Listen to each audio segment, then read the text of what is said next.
Hey guys, this is the last video in Fundamental Duties series, the series which we have started.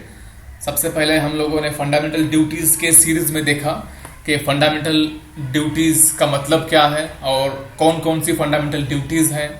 उसके बाद हम लोगों ने fundamental duties के features के बारे में जाना.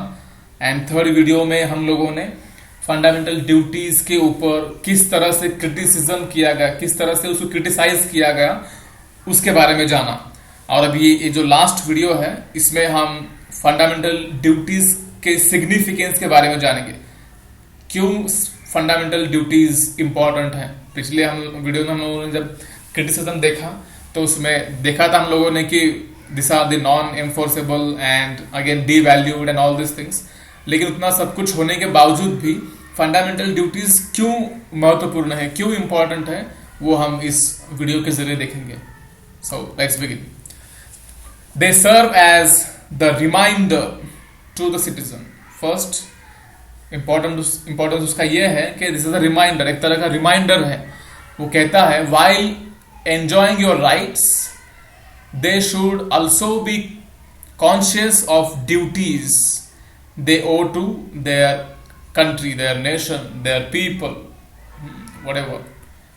So जब कोई अपने अधिकारों का इस्तेमाल कर रहा है तो उसी वक्त सिर्फ अधिकार नहीं बल्कि आपके ऊपर कुछ जिम्मेदारियां भी हैं, कुछ रिस्पॉन्सिबिलिटीज हैं, ड्यूटीज हैं. इस बात का हमेशा ये एहसास दिलाएगा. इसीलिए फंडामेंटल ड्यूटीज को कॉन्स्टिट्यूशन में ऐड किया गया है. So this is the first. Then the second is they serve as a warning. So ये एक तरह की वार्निंग है कि अगर कोई भी इंसान कोई भी एंटी नेशनल एक्टिविटी करता है, anti national and anti social activity करता है तो उसके लिए पनिशमेंट मिलेगी. Like for example burning of national flag, destroying public property etcetera etcetera. So this are some examples. अगर इनमें से किसी का भी उल्लंघन करते हैं तो immediately they can be punished. So एक तरह की एक वार्निंग बेल है. Then third is they serve as the source of inspiration for the citizen. It promotes sense of discipline.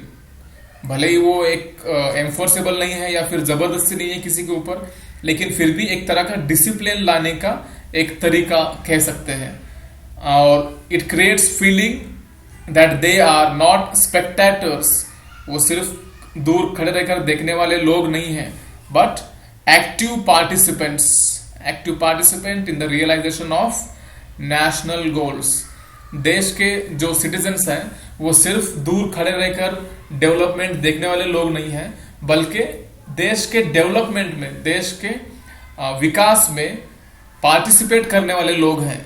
इस तरह की फीलिंग उन लोगों में आ जाए, इसलिए भी फंडामेंटल ड्यूटीज इंपॉर्टेंट है. Then they help the courts in examining, again very important, to and determining the constitutional validity of law. Validity of law. जब भी कोई आर्टिकल, कोई कानून किसी एम्बिगेटी में होता है या फिर जहां पर एक्सप्लिसिटली लिखा गया नहीं है उस आर्टिकल के बारे में, या फिर कोई कानून जो कि समझ से बाहर है, तो उस वक्त this fundamental duties help judiciary to take support law and support of the law and give the proper judgment. तो जब भी जुडिशरी को लगता है कि कहीं पर कुछ गड़बड़ है तो उस वक्त जुडिशरी इंटरवीन करती है और कानून का सहारा लेते हुए उसको इंटरप्रेट करती है. And the last important point why the fundamental duty is important is fundamental duties can be enforced by law. fundamental duties जो हैं वो सारे के सारे लॉ के जरिए एनफोर्स किए जा सकते हैं. भले ही fundamental duties are not challengeable or not, we can say, challenge or enforceable into the court, but still we can make law on it and impose penalty. जब ज़रूरत होती है तो पार्लियामेंट एक कानून बनाएगी और उस कानून के तहत पेनल्टी या फिर पनिशमेंट लागू की जा सकती है।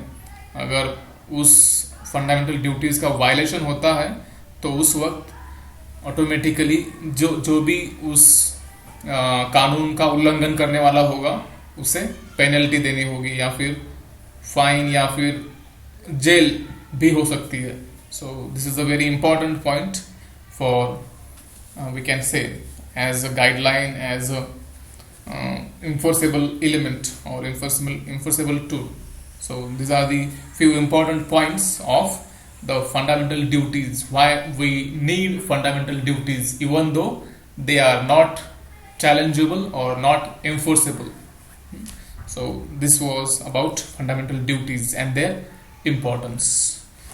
Please subscribe to our channel, YouTube channel Simple Concepts, where you can watch more videos and you can get notification whenever the new video will be uploaded.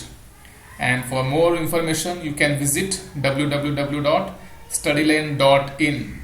यहाँ पर जाके आप काफ़ी सारे वीडियोस देख सकते हैं, जैसे फॉर एग्जांपल हिस्ट्री हो गया, polity, economics, science and technology, current affairs and various concepts which are very crucial for the study of UPSC.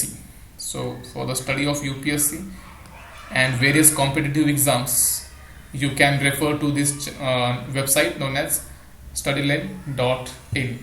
Thank you for watching this video, guys. Have a nice day.